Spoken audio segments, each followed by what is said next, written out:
Hey guys, welcome back to Internet Tomato, where we dive deep into the dark, twisted, and epic lore of Tainted Grail.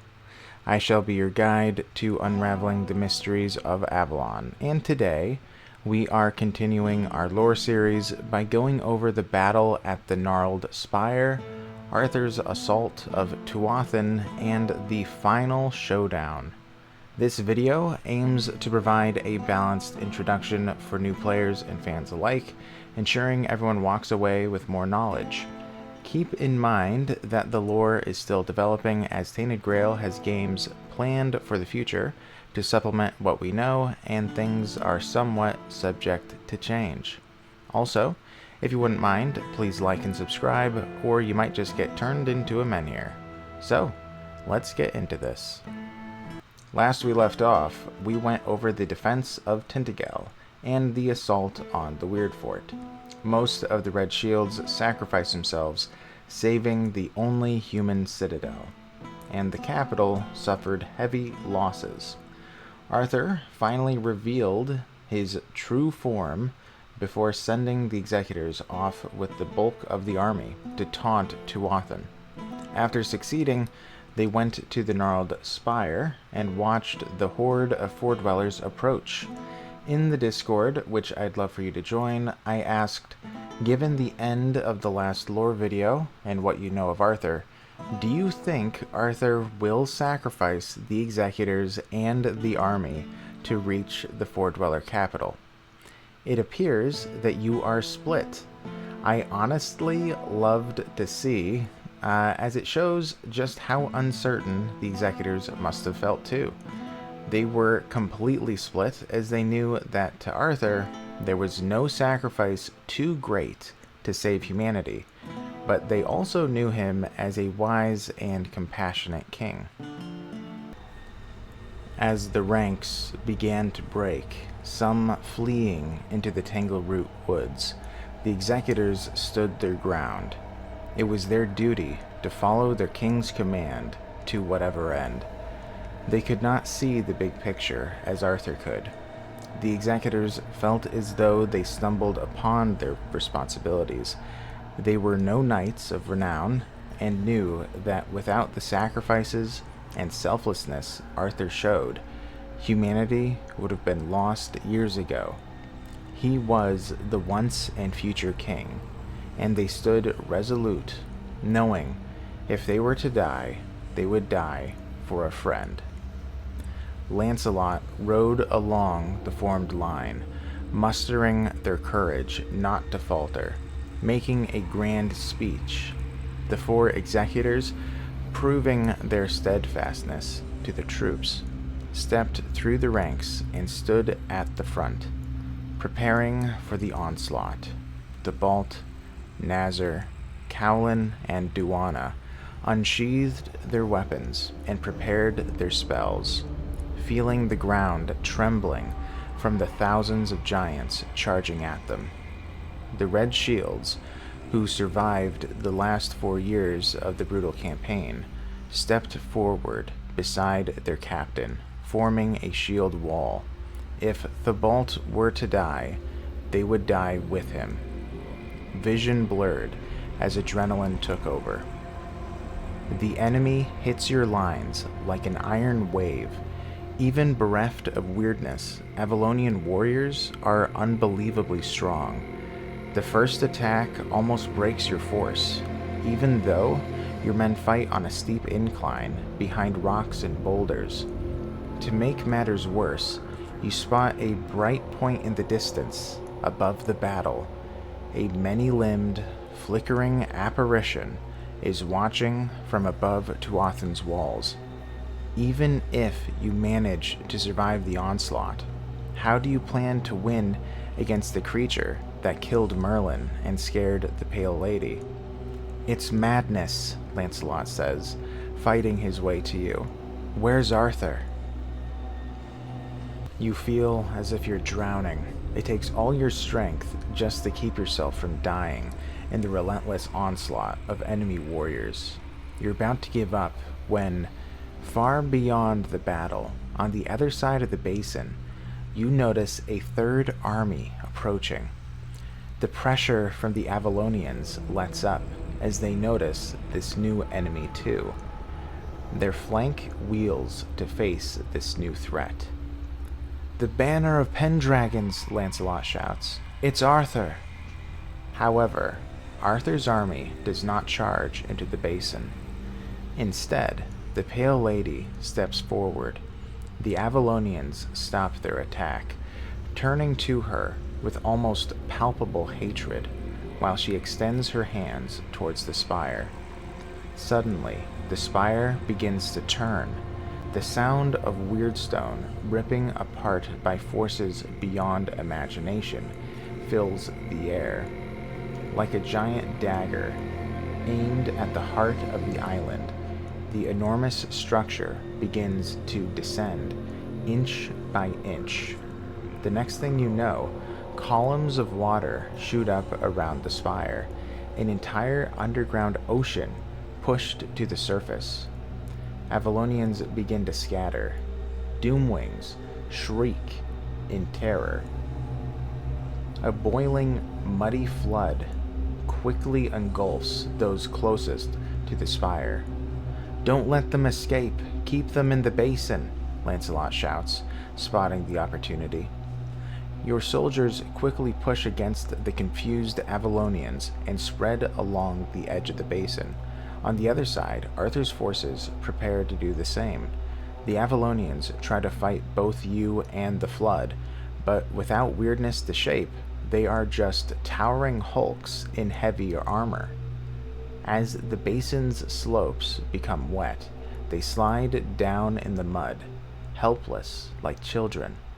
They extend their hands toward the heavens as the water covers their three-eyed faces. A bright shape-shifting figure in the skies tries to come to help them, but as it gets closer to the basin, it begins to unravel into strands of light and is forced to return. It seems it can't exist without weirdness. Soon, the entire dale in front of you turns into a giant cauldron, the top of the spire jutting out of it like an island. The water laps at your feet. There is an ominous silence.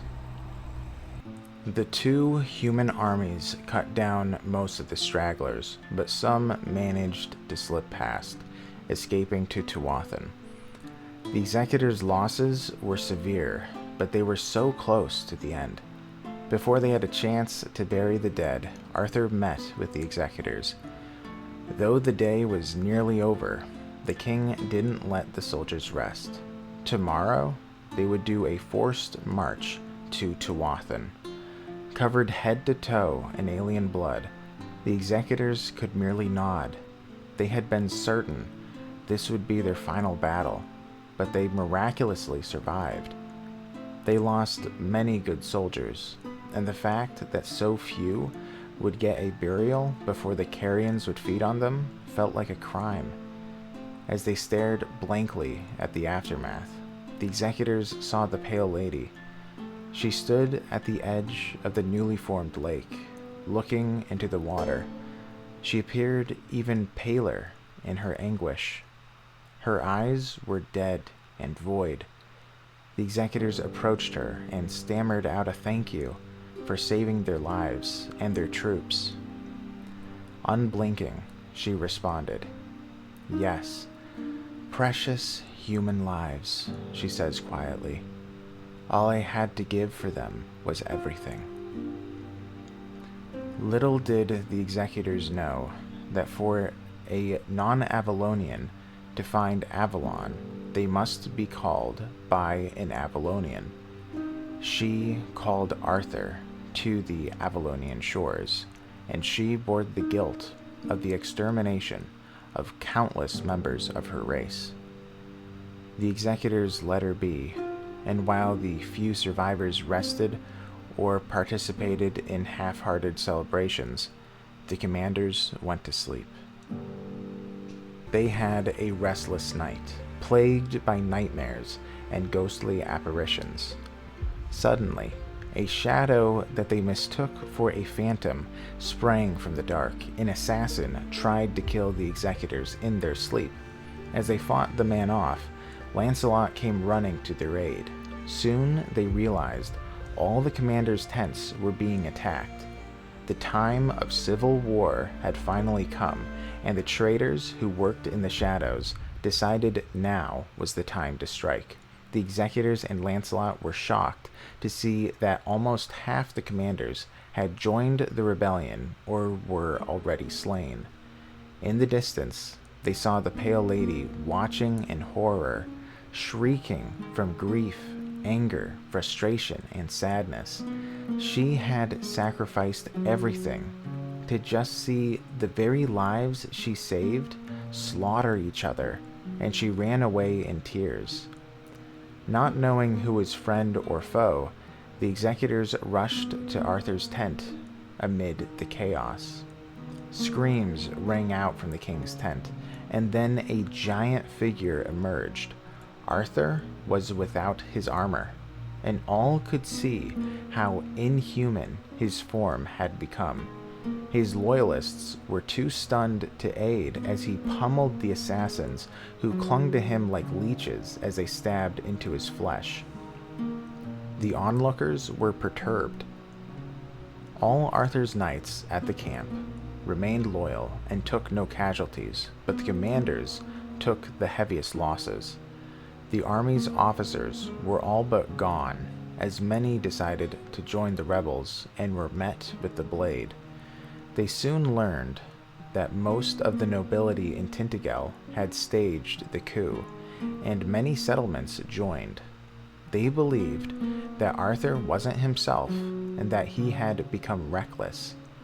The nobles feared what would happen if Arthur took the army to Tuatha and lost. Arthur listened to the explanation, utterly heartbroken. Though Lancelot urged Arthur to return to Tintagel to destroy the rebels, the king decided against it. This was their only opportunity to destroy Tuatha. Taking the knights and the last of the army, Arthur gave the executors one final task: go to Tintagel and stop the infighting. King Arthur doubted he'd return, and he pleaded to the executors to act wisely in his stead. The executors watched Arthur depart with what remained of his loyal knights and soldiers as they marched straight to the mouth of Tuatha, knowing this was the ending of an age.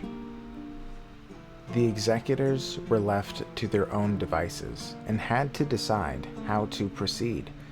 They all had a unique perspective on such an important task of quelling the civil war. Cowlin was the princess of an ancient tribe. Duana had been an outcast from Camlan her entire life and knew all too well of the government's failings. Nazar came from a completely different land with a distinct governmental structure. Thibault was pariahed due to his contracting the Red Death. Now, having experienced the flaws of Camelot, they would have to come up with the best solution without Arthur's intervention, but acting in his best interest. The executors, in the course of the last few months since the failed expedition, had gone all across eastern Avalon. They had seen every settlement, met with most nobles, and encountered all human cultures. They had to kill commanders whom they fought next to during Arthur's campaigns, and though they fought on Arthur's side, they could understand the people's fears. The executors decided to travel across the entirety of eastern Avalon, as there were few Fordweller sightings since they were distracted by Arthur's final push. Each settlement's leadership was personally invited to Tintagel for a meeting to decide Avalon's fate. Upon reaching Tintagel, the Round Fort was in constant turmoil. The Loyalists and rebels captured and recaptured Tintagel in a constant tug of war, and only an amicable resolution or a reckoning could end it. With the factions at each other's throats and Arthur gone from Tintagel, a single four-dweller army could spell the end of everything. Calling the leaders to a meeting, the executors set rules for a level-headed discussion. It soon felt like a public trial, as many of the citizens found ways to listen in, and the rebels voiced every grievance. Arthur carelessly sacrificed the expedition, resulting in Galahad and Merlin's deaths. Arthur took the counsel of the enemy, the Pale Lady, instead of the Round Table, the nobles, or Merlin's apprentices. Arthur's lack of foresight cost nearly 9 out of 10 people to die of starvation in the first year on Avalon. Arthur sent the sick and those afflicted with the Red Death on a death march to the dark morass. Arthur's physical transformation to many of the nobles, it made them believe it was grounds to renounce their oaths, as he was no longer the King Arthur that they swore fealty to. Arthur's use of black magic and the weirdness went against the Red Church, the Allmother, and Camelot's code. Finally, without an explanation, Arthur took every soldier in Tintagel's army and entered Tuatha, leaving Tintagel vulnerable. The executors acted like Arthur's defendant. They had experienced many of the grievances firsthand. The Balt was one of the sick who went on the death march. Many of Callan's tribe starved to death in the first year. They were there at the first expedition when it all fell apart on Arthur's command. However, they also knew that Arthur, unlike most, was a ruler who fought his own battles. The king had a heart for the people, and though he made questionable decisions, there was no one capable of stepping into his shoes. No man or group of men could toe the line like Arthur to both make the impossible, sacrificial decisions for survival while maintaining their conscience and humanity. Even with his transformation, in his heart, Arthur was still the boy who would sneak away from the nobles during the festivals to fish and appreciate the little things in life. Arthur was the only man worthy of being named king, and every living soul in Tintagel owed him their allegiance. The people were swayed, and when the rebels realized they had lost the populace, they had to step aside. Arthur would remain the king of all humanity, and in his stead, while in Tuatha, the executors, Morgaine, and the loyalists would manage Tintagel and humanity's expansion into eastern Avalon. Meanwhile, Arthur took all of the loyal knights and soldiers that survived the battle and betrayal northward. They went to the mouth of Tuatha. The flanking statues loomed over the large human army on either side. The fear was tangible as they marched forward. The weirdness was potent and nearly solid. It was as if the weirdness was a mixture of a solid, liquid, and gaseous states all at once. The mist could sometimes be so thick that you could only see the rank of men in front of you, while other times, as you'd look around, you would see weird stone structures, hills, and vast deserts. Soon, once the back of the human column could no longer see the mouth of Tuatha, they were ambushed. Thousands of four-dwellers sprang from what seemed like nowhere. Warcasters blasted ranks of soldiers. Those who ran back didn't find the exit. Instead, they were met with strange places far from the battle, or ran into a four-dweller who would cut them down. The soldiers took losses, but Arthur and the knights slew the four-dwellers. Once the battle was over, there was a brief calmness, but they pushed on, only to be met with more assaults. Arthur soon realized that until they found the heart of Avalon, the Four Dwellers would never stop their attacks. The regiments were always on edge, dealing with several skirmishes before reaching a Four Dweller city. It was incomprehensible. Giant towers of weirdstone lined the weirdness like columns. In impossible ways, they would shift, changing the streets, moving the buildings, and altering the alleyways. In some instances, entire regiments had to run out of the way or be crushed. In a matter of minutes, the army was separated. Arthur was able to rally half the troops, but the other half was lost, and he had no way to find them.